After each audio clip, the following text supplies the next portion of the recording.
Nyaya dziri kuitika munyika yedu yeZimbabwe, nyaya yandinayo nhasi inyaya iyo yakanzi a Citizen Coalition for Change CCC councillor has been arrested after he allegedly forwarded a WhatsApp recording of a woman insulting President Emmerson Mnangagwa.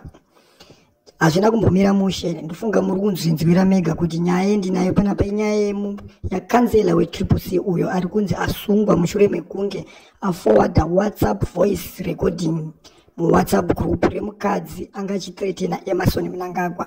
But hatingati kuthreatena because munhu anenge achitaura zvinhu zvaari kuona according neutongo hwava Emmerson Mnangagwa asingahufarire.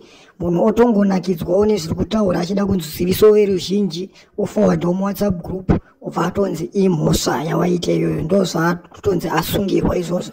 But zvinotondishamisa kuti mumagrupu eZANU-PF macho vanogara vachituka mamwe maopposition leader, ivo kumusangano kwavo vanotuka maopposition leader but havasungwe.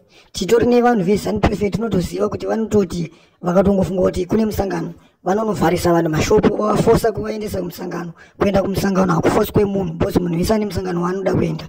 Havasungwe vanhu ivo vakaripoterwa. Vamwe vacho vanotosvika vachitorova vanhu kuti endei kumusangano vakaripoterwa havasungwe. But tiri kushamisika panapa zviri kunzi uyo atongosungirwa nyaya kuti angoforwarda chinhu chaari kuzivikanwa kuti haasiri achirekodha. Ameno kuti munoitonga sei nyaya yacho.